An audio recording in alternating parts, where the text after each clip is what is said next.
Good evening friends, welcome to Madhuri's life. আমি শৈলেন্দ্র নারায়ণজি ঘোষাল মহাশয়ের লেখা তপভূমি নর্মদা থেকে প্রতিদিন একটু একটু করে পাঠ করে শোনাচ্ছি। কাল যত অবধি পড়েছি তারপর থেকে পড়ছি। আমরা প্রায় সকলেই চাই, মানে আমাদের সকলেরই অনেক চাহিদা আছে। সংসারী লোক মাত্রেই অন্তরের কামনা বাসনা এইসব নিয়ে থাকি। এই জন্যই তো তীর্থে তীর্থে এত ব্রত ও জপের অনুষ্ঠান, এই জন্যই এত ধর্ম কর্ম ও দেবতা পূজার ঘটা। নির্বাণ কে চায়? অথচ জলেশ্বর মহাদেব শুধু নির্বাণ মুক্তিই দান করেন। এই জন্য তার মন্দিরে কোনো পূজারী নেই, পূজার কোনো উপকরণ নাই, নাই কোনো ভক্তের ভিড়। মহাজাগ্রত মহাকাল শুধু দ্রষ্টা হয়ে বসে আছেন একা একা এই দুর্গম নির্জন অরণ্যের মধ্যে। আহার বিশ্রামের পর সুমের দাসজি বললেন, চলুন আপনাকে আমি মাইকি বাগিয়া দেখিয়ে নিয়ে আসি। নর্মদা মন্দির থেকে পূর্ব দিকে হাঁটতে লাগলাম দুজনে, উঁচু নিচু পাহাড়ি পথ দিয়ে। দুই ধারের বসতি ছড়িয়ে জঙ্গল শুরু হয়েছে। বস্তির মধ্যে দিয়ে আস্তে আস্তে দেখলাম বহু লোকের জটলা, হৈ হৈ হচ্ছে। শুনলাম কিছু আগেই একটা বাঘ এসে একটা মহিষকে ধরে নিয়ে গেছে। সুমের দাসজি আশ্বাস দিলেন, কোনো ভয় নেই, নর্মদা মা, রেবা মা আমাদের সকলকে রক্ষা করবেন। প্রায় মাইলখানেক হাঁটার পর মাইকি বাগিয়াতে গিয়ে আমরা পৌঁছালাম। ঘন বনের মধ্যে এত বড় একটা সুন্দর বাগান কোথায় লুকিয়েছিল নিতান্ত নিজের চোখে না দেখলে তা বিশ্বাস করা শক্ত হতো। শুধু বিশাল নয়, অতি প্রাচীন অরণ্য পাহাড়ের রাজ্যে এমন মনোরম বাগানের পরিকল্পনা কারা যে করেছিলেন তা জানা নেই। সে বিষয়ে কোনো লেখাও চোখে পড়ল না। নানা জাতীয় ফল ও ফুলে ভরা চোখ জুড়িয়ে গেল তা দেখে।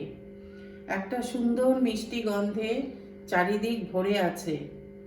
বাগানের এক পাশে গিয়ে সুমের দাসজি কতগুলো কচি কলাপাতার চারা বা কেনা গাছের মতো একরকম গাছ দেখালেন।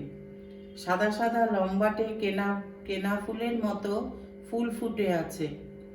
এর নাম গুলবকাউলি ফুল। অমরকণ্টক ছাড়া সমগ্র মধ্য ভারতে আর কোথাও নাকি এই ফুল পাওয়া যায় না। এই ফুল নাকি চোখের পক্ষে খুবই উপকারী, যে কোনো চক্ষু রোগের মহৌষধ। এখানে গুলবকাউলির সুরমাও কিনতে পাওয়া যায়। সারা ভারতবর্ষ আমি 4 বার পরিক্রমা করেছি। হিমালয়ের নন্দনকাননের যে অতুলনীয় ফুলের রাজ্য আমি দেখেছি, কিন্তু বহুদূর পর্যন্ত এমন সুগন্ধি ছড়ায় এমন কোনো ফুল কোথাও আমার চোখে পড়েনি। মাইকি বাগিয়া দেখে ফিরে আসার পথে সুমের দাসজি জানালেন যে পরের দিন তিনি কোথাও যাবেন না, মন্দিরের মধ্যে সারাদিন জপ করবেন। কারণ নর্মদা তীর তপস্যা ভূমি, এখানে জপ করার ফল সঙ্গে সঙ্গে পাওয়া যায়। আমরা পথে একটা হরিণকে দ্রুত দৌড়ে যেতে দেখলাম। একদল ময়ূর পেখম তুলে নাচছে। আকাশে মেঘের সঞ্চার হয়েছে। ধর্মশালার ছাদে উঠে পর্বত ও অরণ্যের শোভা দেখতে লাগলাম। চারদিক আস্তে আস্তে অন্ধকারে ঢেকে ফেলছে।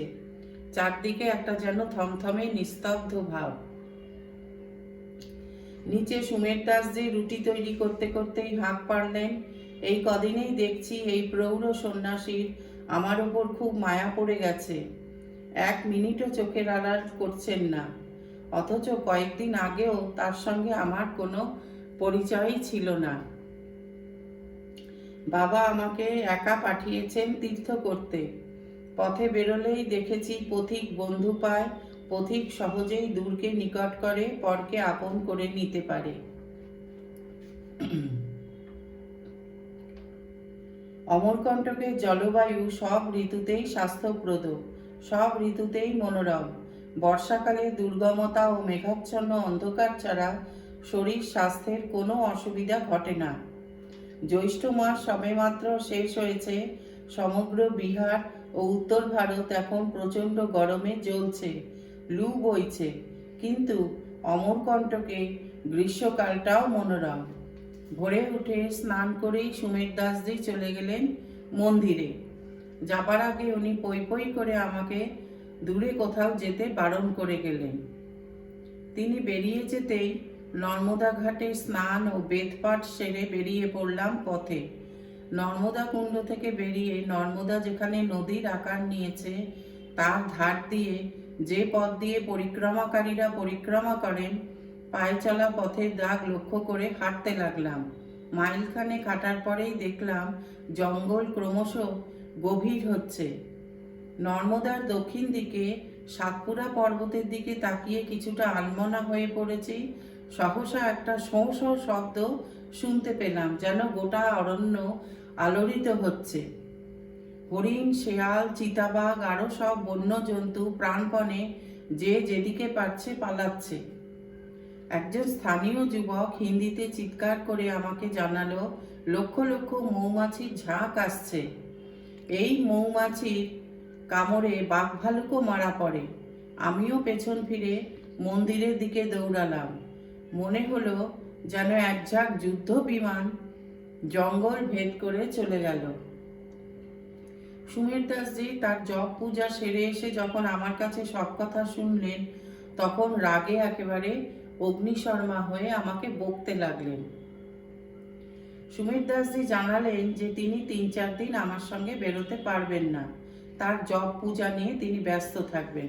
তাই বলে তিনি কিন্তু আমাকে একা ছাড়লেন না। এইখানকারই বাসিন্দা হরকিষাণ বলে তার এক শিষ্যকে আমার সঙ্গে দিলেন সোনমুড়া, ভৃগু কমণ্ডলু, ধুনিপানি, কপিলধারা প্রভৃতি স্থান আমাকে ঘুরিয়ে দেখানোর জন্য। হরকিষাণকে আমারই সমবয়স্ক বলেই মনে হলো। অমরকণ্টকে আমার ৩ রাত্রি তীর্থবাস হয়ে গেল। চতুর্থ দিনে খাওয়া দাওয়া করে দুপুরবেলায় বেরিয়ে পড়লাম সোনমুড়ার উদ্দেশ্যে। সোনমুড়া বা সোন উৎসস্থলকে এরা বলে সনেমারা। মন্দির থেকে সোজাসুজি অগ্নিকোণের কিছুটা তৃণভূমি অতিক্রম করার পরেই দেখলাম পথ আঁকাবাঁকা হয়েছে, সঙ্গে ঘন বন, বিশাল উঁচু উঁচু গাছ, মাঝখানে দিয়ে সর্পিল পথ। সেই পথ গিয়ে পৌঁছেছে অমরকণ্টক পর্বতের পূর্ব কিনারায়। ৮ মাইল থাকতে থাকতে পথ সংকীর্ণ হয়ে পার্বত্য পাকদণ্ডিতে পরিণত হয়েছে। পাশ দিয়ে চলেছে একটা শীর্ণ জলধারা, কখনো বা বনের মধ্যে পাথরের ফাটলে ফাটলে অদৃশ্য হয়েছে। এই সলিল রেখাই হলো সোন নদীর উৎস। গঙ্গার বিশিষ্ট উপনদ হলো সোন, প্রায় ৫০০ মাইল দীর্ঘ। স্রোত পিচ্ছল পাকদণ্ডিতে সন্তর্পণে পা ফেলে আমরা এগোতে লাগলাম। পথ ক্রমেই ঢালু হয়ে নেমে গেছে।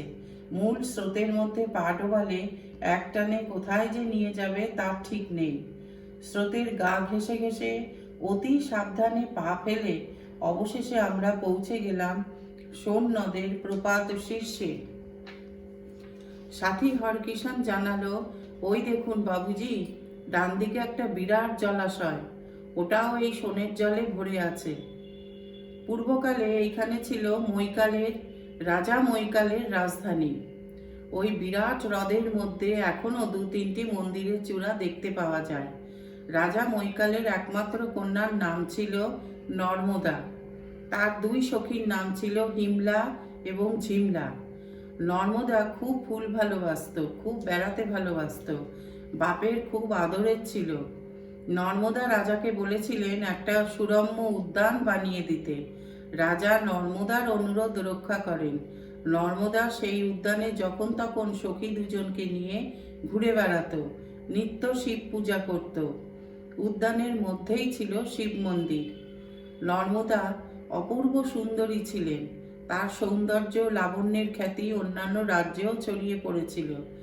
একদিন সোনভদ্র নামে এক রাজপুত্র সন্ন্যাসীর বেশ ধরে নর্মদার উদ্যানে উপস্থিত হন।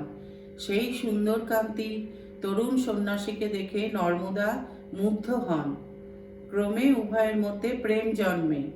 সোনভদ্র নিজের আত্মপরিচয় দেন, শিব সাক্ষী করে উভয়কে বাগদান করলেন। উভয়ের মধ্যে কথা হয়, সোনভদ্র নিজ রাজ্যে ফিরে গিয়ে তার পিতাকে বলবেন এবং যত শীঘ্র পারেন পিতাকে সঙ্গে নিয়ে এসে রাজা মৈকালীর কাছে আনুষ্ঠানিকভাবে নর্মদার পানি প্রার্থী হবেন। কিন্তু সোনভদ্র তার রাজ্যে ফিরে যাওয়ার পর যুদ্ধ বিগ্রহে জড়িয়ে পড়েন। বহিঃশত্রুর আক্রমণে পিতাপুত্র ব্যস্ত থাকায় 2 বৎসর কাল পর্যন্ত নর্মদার কোনো সংবাদ নিতে পারেননি। 2 বৎসর কোনো সংবাদ নেই, নর্মদা অধীর হয়ে পড়েন। এদিকে রাজা মৈকাল কন্যার বিবাহ দেবার জন্য উদ্গ্রীব হন।